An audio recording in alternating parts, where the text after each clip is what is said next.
You can succeed in doing something, inventing a future, even if you were not informed about it at all. And it's kind of my attitude about everything now. You know, when somebody tells me about something and I've never heard of it before, or if I've heard of it, don't understand how it works at all, my first thought is always, you know, how hard can it be? And it's probably just a textbook away. You know, you're probably one archive paper away from figuring this out. And so I spent a lot of time reading archive papers, and it's true. It's true. You can. Now, of course, you can't learn how somebody else does something and do it exactly the same way and hope to have a different outcome.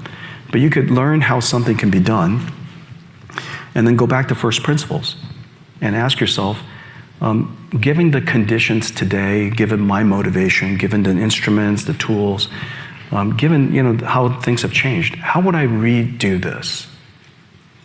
How would I reinvent this whole thing? How would I design it? How would I build a car today? Would I build it incrementally from 1950s and 1900s? How would I build a computer today? How would I write software today? Does it make sense? And so I go back to first principles all the time, even in the company today, and just reset ourselves.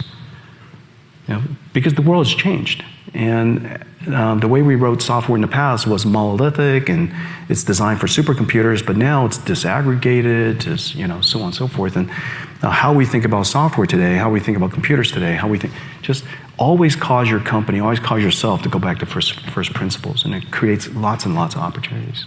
Rule number 2 is study AI. For example, if I were a student today, the first thing I would do is to learn AI. How do I learn to interact with ChatGPT? How do I learn to interact with Gemini Pro? And how do I learn to interact with Grok?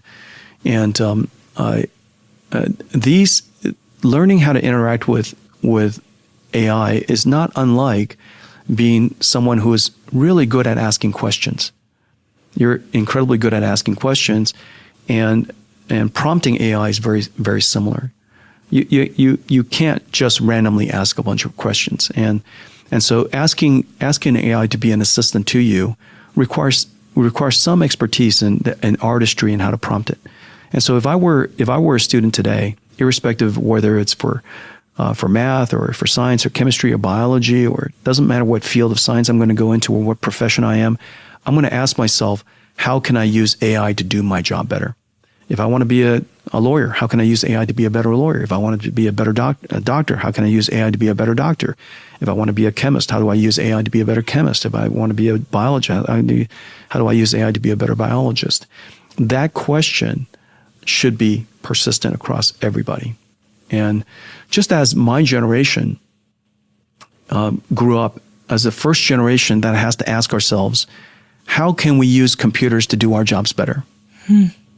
Yeah. The generation before us had no computers. My generation was the first generation that had to ask the question, how do I use computers to do my job better?